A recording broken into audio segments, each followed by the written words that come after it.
عزیز دوستو، زندگی بالکل سیدھی نہیں چلتی. اس میں بہت ساری جگہوں پہ سپیڈ بریکر بھی آتے ہیں، بہت ساری جگہوں پہ موڑ بھی آتے ہیں، بہت ساری جگہوں پہ اونچائی ہوتی ہے اور بہت ساری جگہوں پہ گہرائی ہوتی ہے. اللہ تعالیٰ نے مد و جزر انسانی زندگی کا حصہ رکھا ہے، لیکن اس مد و جزر کے ساتھ ساتھ جو فلسفہ ہے وہ یہ ہے کہ تم نے کام اچھے کرتے رہنا. جو مقصود ہے تمہارا دنیا میں آنے کا کہ تم نے خیر کا کام کرنا ہے، بھلائی کا کام کرنا ہے، اچھائی کا کام کرنا ہے، یہ کام تم نے کرتے رہنا. پہلے تو ہم اس طرح کرتے ہیں کہ ہم اپنی زندگی اپنے ارد گرد کے تقاضوں کے مطابق گزارتے ہیں، شریعت کے تقاضوں کے مطابق نہیں گزارتے الا ماشاء اللہ. ہم یہ دیکھتے ہیں کہ آج کل تقاضا کیا ہے، لوگ ذہن کس طرح کا رکھتے ہیں، ماحول کس طرح کا رکھتے ہیں، اس کے مطابق ہم معاملات کو ترتیب دینا شروع کر دیتے ہیں. لوگوں کا مزاج اور مائنڈ سیٹ یہ بھی تبدیل ہوتا رہتا ہے وقت کے ساتھ. سب سے پہلے تو طے کر لیں کہ میں نے کوئی روز کی بنیادوں پر کوئی نہ کوئی بہترین عمل ضرور کرنا ہے، اس کو طے کریں.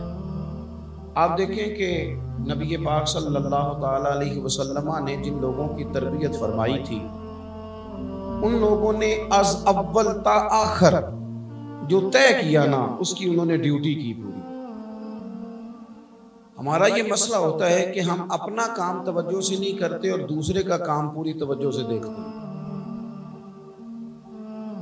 ہمارے ملک کا سب سے بڑا مسئلہ نہ قانون کی بالادستی کا ہے، نہ ہمارے ملک کا سب سے بڑا مسئلہ معیشت اور معاشرت کا ہے.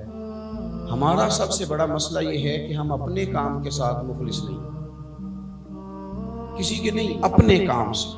جو بندہ جو کام کر رہا ہے نا وہ صحیح کر کے کرے، اپنی ڈیوٹی. چلیں ایک مثال دیتا ہوں آپ کو میں.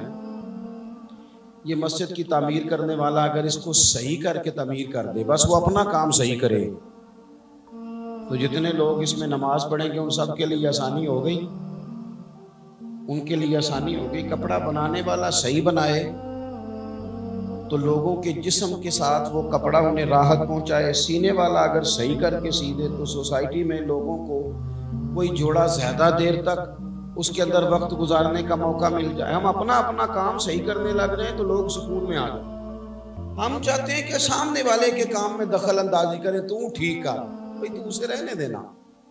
نبی پاک صلی اللہ تعالی علیہ وسلم نے صحابہ کرام علیہم رضوان نے جب پوچھا تھا نا کہ قیامت کب آئے گی، وہ ایک تفصیل ہے بخاری میں اس حدیث کی، اس تفصیل میں نہیں جاتا. عرض کی حضور قیامت کب آئے گی؟ فرمایا جب امانتوں کو ضائع کیا جائے. تو عرض کی یا رسول اللہ اس کا معنی کیا ہے؟ تو نبی پاک علیہ السلام نے فرمایا جب عہدہ اس کو دیا جائے جو اس کا اہل نہ ہو. نااہلوں کے پاس جب عہدے آئیں گے تم قیامت کا انتظار کرنا. جو لوگ جس منصب پر ہیں جب وہ کام ہی نہیں کریں گے، ایک تو اپنا کام توجہ سے کرنا ضروری ہے. آپ جو کام بھی کرتے ہیں اس میں دیانتداری کا مظاہرہ کریں، اس کو صحیح کر کے کریں اور کرتے رہیں. حضرت موسیٰ کلیم اللہ علیہ السلام، صوفیاء نے اس روایت کو لکھا ہے، بالخصوص مکتوبات 2 صدی میں بڑے خوبصورت انداز میں موجود ہے. حضرت موسیٰ علیہ السلام کو نا اللہ کی طرف سے ایک حکم ہوا کہ اس بستی میں جو سب سے نیک آدمی ہے نا اسے ڈھونڈ کے لائے. میرا خیال ہے یہ حکم ہمیں ملتا تو یا میں نیک نکلتا یا میرے پیچھے جو ہاتھ باندھ کے چلتے ہیں وہ نیک نکلتے، باقی نہیں کوئی. اللہ ماشاء. یہ کیسے ہو سکتا ہے کہ کوئی اور بھی نیک ہو؟ حضرت موسیٰ اللہ کے نبی ہیں. مجھے بتائیے جسے حضرت موسیٰ علیہ السلام نیک کہیں گے وہ کتنا کو نیک ہوگا؟ اور پوری بستی میں سے چنا ایک بندہ جناب کلیم علیہ السلام نے اللہ کے حضور پیش کیا، مالک یہ سب سے نیک ہے. اب حکم ہوا کہ اس نیک کے ذمے لگائیں کہ بستی میں سے سب سے گناہگار ڈھونڈ کے لائے. اب یہ کام میرے اور آپ کے ذمہ لگتا تو سارے گناہگار تھے، کوئی شے ٹھیک ہے ہی نہیں سرے سے. جس سے بھی آپ سنیں گے اس کے پاس کوئی منفی خبر ہی ہے الا ماشاءاللہ. جو سب سے گناہگار ہے اسے ڈھونڈ کے لائیں. تو حضرت کلیم علیہ السلام نے حکم دیا, فرمایا بھائی تم نہ بستی میں سے سب سے گناہگار بندہ ڈھونڈ کے لاؤ. تو اس نے عرض کی حضور یہ کام بڑا مشکل ہے, میں نہیں کر سکتا, میرے والا نہیں. فرمایا نہیں آپ نہیں کرنا ہے. جب حکم سنا تو عرض کرنے لگے پھر مجھے 3 دن کی مہلت دے دیں. کہا دے دی 3 دن کی مہلت. 3 دن ایک سالے آدمی ایک گناہگار کو ڈھونڈتے رہے. سالے آدمی, جانے کب مار دے کوئی مجھے ظالم کر کے, شہر کا شہر مسلمان بنا بیٹھا. یہاں تو بہت سارے لوگ ہوتے ہیں جو مرضی کسی کے لیے کہہ دیتے ہیں. تو فرمایا کہ آپ ڈھونڈیں, آپ کو نیک آدمی گناہگار ڈھونڈ. یہ بھی کبھی کبھی ہوتا ہے, کبھی کبھی نا ایسا بھی ہوتا ہے. وہ گناہگار بندہ ڈھونڈنے کا حکم آ گیا, وہ ڈھونڈ رہے ہیں. 3 دن بیت گئے, 3 راتیں بیت گئی. اب وہ وقت آ گیا گناہگار پیش کرنے کا. انہوں نے پیش کیا کیا, اپنے گلے میں رسی ڈالی, اپنے گلے میں رسی. اور حضرت کلیم کے ہاتھ میں تھما کے عرض کی حضور کچھ لوگوں کے گناہ میری نظر میں آئے تھے, پر مجھے صرف ان کا شک تھا کہ یہ گناہ اس نے کیا ہوگا. صرف شک تھا, لوگوں کا شک تھا, پر میرے جو ہیں وہ تو مجھے پکی یاد ہے نا کہ میں نے کی. لہٰذا اس بستی میں نا سب سے گناہگار میں ہی ہوں. بس عدل کریں تے پھر تھر تھر کمبن, جے عدل کریں تے پھر تے تھر تھر کمبن. بڑیاں اونچیاں شانہ والے تے جے تو فضل کریں تے پھر بخشے جامن میرے جے منہ کالے. میں ہی سب سے گناہگار ہوں. حضرت کلیم علیہ السلام نے بھی اس کو دیکھا تو دست شفقت اس کی کمر پہ رکھا.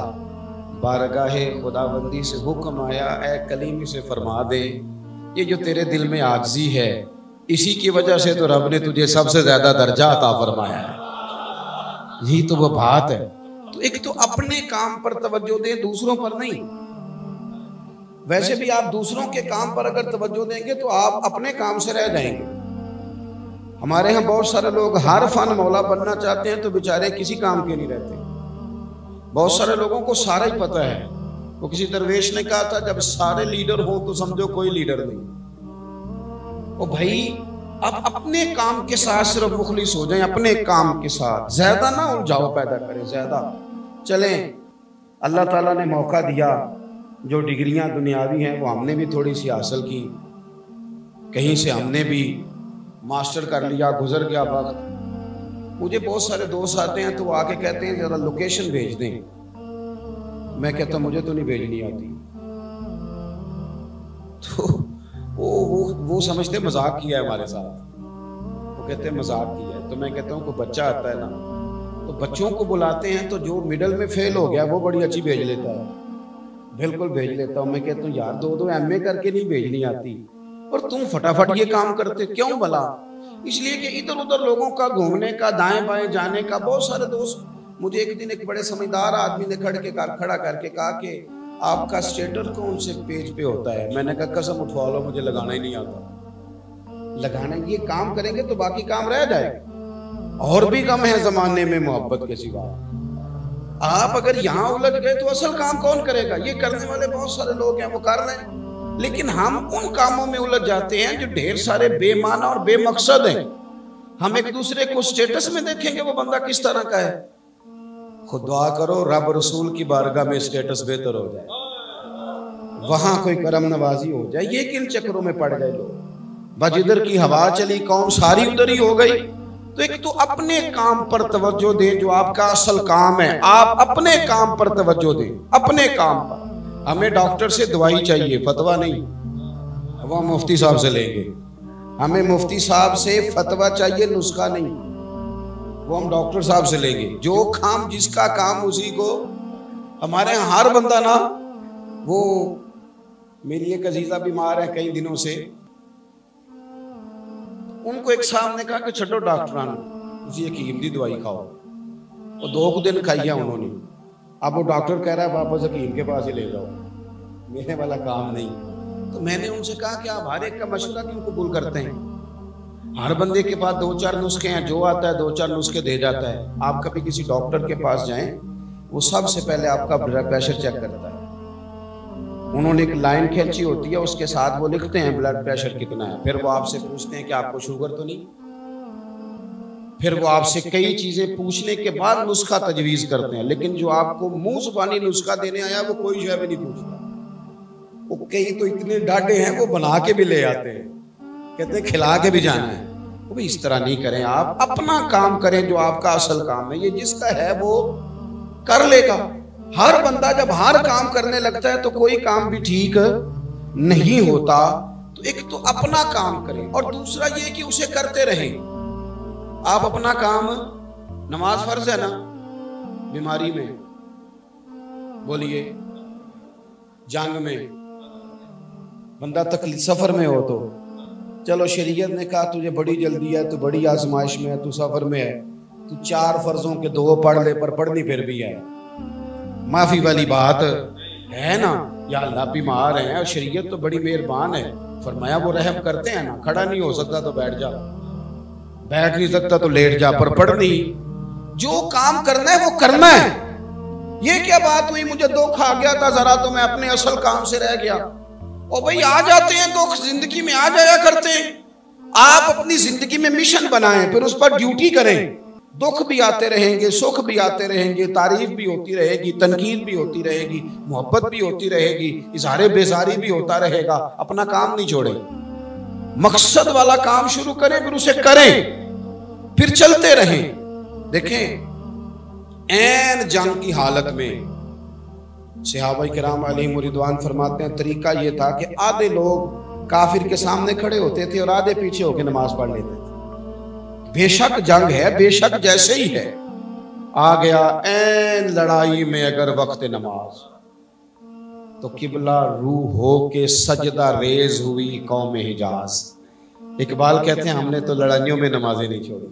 میں کیا کروں اس قوم کا جو پھٹے پہ بیٹھی اور نماز چھوڑ دی. بیٹے کی شادی والے دن نماز چھوڑ دی، مہندی والے دن نماز چھوڑ دی. کیا اچھا عمل کیا ہم. بھئی ہم تو اچھے، ہمیں تو کہا گیا تھا ایکم احسن عملا، تم اچھے کاموں کے لیے دنیا میں بھیجے گئے ہو. تو ذرا سا کو مسئلہ آیا تو گیا سارا کچھ. آپ خیر کا کام کبھی ترک نہیں کریں گے. دکھ بھی آئیں گے، سکھ بھی آئیں گے، صبح بھی آئے گی، شام بھی آئے گی، لیکن اپنا کام. حضرت محبوب سبحانی، غوث سمدانی، شاہ جیلان، میر میران، شیخ بحر و بر، پیران پیر، حضرت غوث اعظم دستگیر رضی اللہ تعالیٰ عنہ باز کہہ رہے تھے. غوث پاک تقریر کر رہے تھے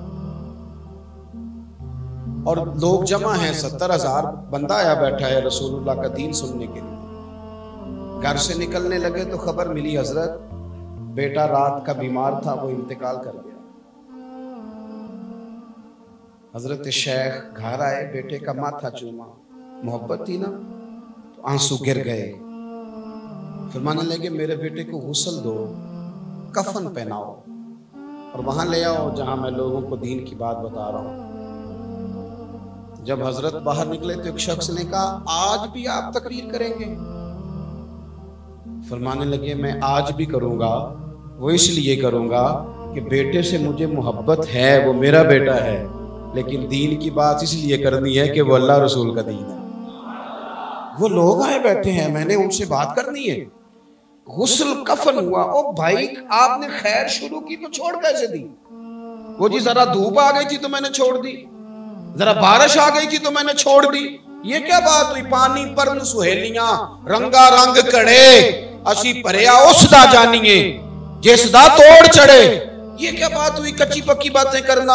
او مننا بھی کادا مننا ہے، کدے مان لیا تے کدے منے آئی نا، کبھی تھوڑا کر لیا کبھی رہ گئے. تو سفر کر، روڑے بھی آئیں گے، سپیڈ بریکر بھی آئیں گے. شہزادے کا جنازہ تیار کر کے لوگ لائے جلسہ گاہ میں. لوگ کہتے ہیں اطمینان سے غوث پاک تقریر کر رہے تھے. جب جنازہ آ گیا تھوڑی دیر کو گفتگو رکی، اعلان کرنے لگے تو جملے ٹوٹے، لفظ ذرا تھوڑے سے کانپے. فرمانے لگے میرے بیٹے کا انتقال ہو گیا ہے، آؤ ذرا 4 تکبیروں سے جنازہ پڑھ لیں، پھر لوگ دفن کر دیں گے، اس کے بھائی تدفین کر دیں گے، اور میں پھر تمہیں رسول اللہ کا دین پڑھاؤں گا. وہ میرے عزیز کام جب آپ نے کرنا ہے، یہ کیسی بات آ گئی کہ مجھے ذرا ٹینشن آ گئی تھی؟ وہ تو آتی رہتی ہے، ٹینشن تو نام بدلتی ہے، ویسے بھی دکھاں دے گل ٹلیاں بنو اے چپ چپیتے یا جاندے نے، یہ کون سا بتا کے آتے تو آ جایا کرتے ہیں۔ تو عزیز دوست، اپنی زندگی میں اچھے اعمال شروع کریں، پھر کرتے رہیں۔ حضرت عمر فاروق رضی اللہ تعالیٰ عنہ کو نا زخم لگ گیا، شہادت کا وقت آیا، این وقت وصال۔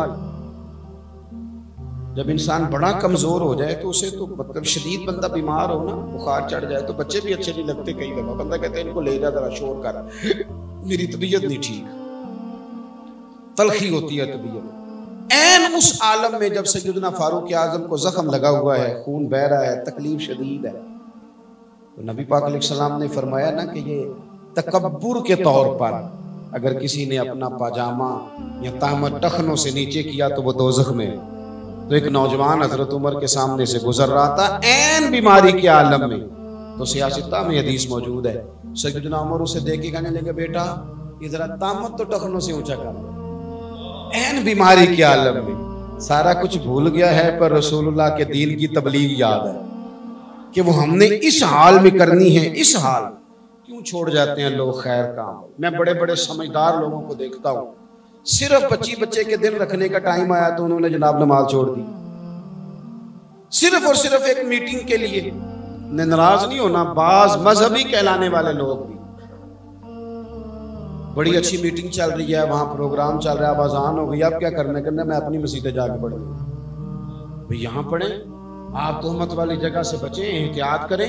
میرے عزیز، کام نہیں رکنا چاہیے، آپ خیر شروع کریں اور خیر ہمیشہ کرتے ہی رہیں، ڈیوٹی کریں اور پھر ڈیوٹی کرتے ہی رہیں۔ کام تو آخر دم تک وَلَا تَمُوتُنَّ إِلَّا وَأَنْتُمْ مُسْلِمُونَ، مرتے دم تک تم نے مسلمان رہنا ہے، اپنا کام کرنا ہے۔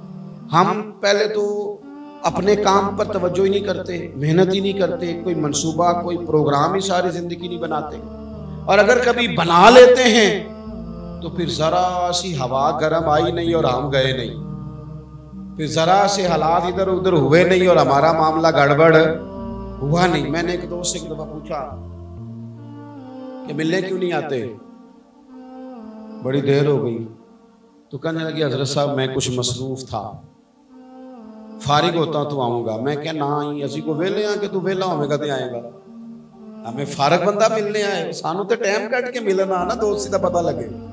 یہ کیا بات ہوئی، کوئی کام نہیں تھا تو چلو مولوی صاحب نے مل آئیے، اس کا کیا مطلب ہے؟ بھئی آپ مصروف تو انسان ساری زندگی رہے گا، اب وہ کہے کہ میں جناب فل فارغ ہو جاؤں گا، تو بہت سارے ہمارے دوست ایسے ہیں جنہوں نے نیک تب ہونا ہے جب انہوں نے فل فارغ ہو جانا، تو فل فارغ تو مرنے کے بعد ہوں گے، تو پھر نماز تب شروع کریں گے، سچ بولنا تب شروع کریں گے۔ فراغت کہاں ہوتی ہے زندگی میں؟ یہ کہاں فراغت ہوتی ہے؟ یہ تو چلتا رہتا ہے کام، بہت ساری ذمہ داریاں ہمارا خیال ہوتا ہے کہ ہم نے ختم کر لی، لیکن وہ تو ڈبل ہو جاتی ہیں، وہ تو ڈیوٹیاں بڑھ جاتی ہیں۔ خیر کٹھی کرتے رہیں، کام کرتے رہیں، ڈیوٹی کر۔ ہم نے اپنے بزرگوں کو دیکھا، ان کا طریقہ یہ تھا کہ وہ گلیوں میں بھی تبلیغ کرتے، کوئی اور کام نہیں مل رہا تو نظر نیچے جھکی ہوئی ہے، جناب یہ پتہ نہیں کیا مسئلہ ہے، بزرگوں کی نظر کیوں جھکی ہے؟ تو اچانک دیکھا کہ ایک نا صفحہ پڑا ہے، اس پہ کوئی آیت لکھی ہے، کوئی لفظ لکھا ہے، اسے اٹھا لیا، کوئی نہ کوئی خیر ہوتی رہی۔ کچھ نہیں ملا تو کوئی روڑا اٹھا دیا، کوئی کام نہیں ہو سکا تو کسی کو کھڑے کر کے کہہ دیا یار ماشاءاللہ آپ کتنے اچھے ہیں، کتنے دھیمے آدمی ہیں، مسجد آیا کریں نا، آپ نماز پڑھا کریں۔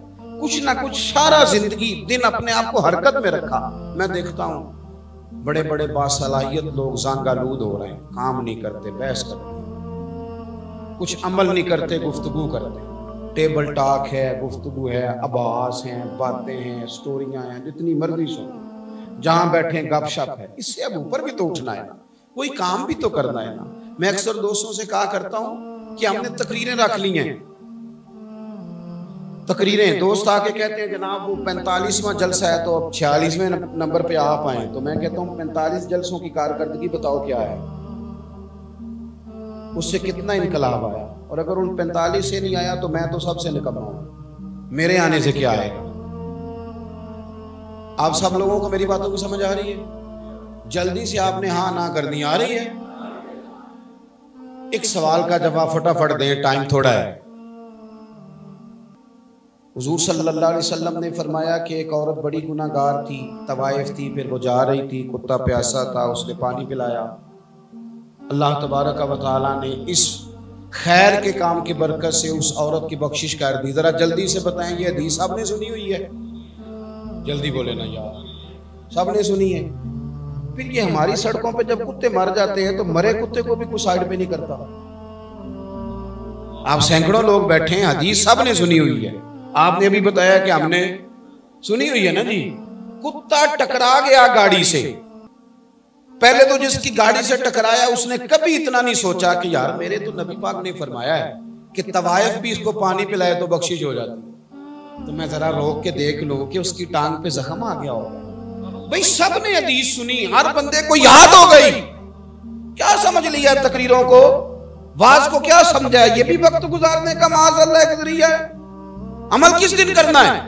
سینکڑوں لوگوں کو یہاں بیٹھے پتہ ہے کہ یہ حدیث ہے، لیکن میں اس وطن میں رہتا ہوں جہاں کتا کبھی مر بھی جائے نا کسی گاڑی سے ٹکرا کے، تو اس کا گوشت گاڑیوں کے ٹائروں سے لگ کے تو سڑک سے اٹھ جاتا ہے، لیکن اسے لکڑی کے ساتھ بھی کوئی سائیڈ پہ کرنے کو تیار نہیں ہوتا۔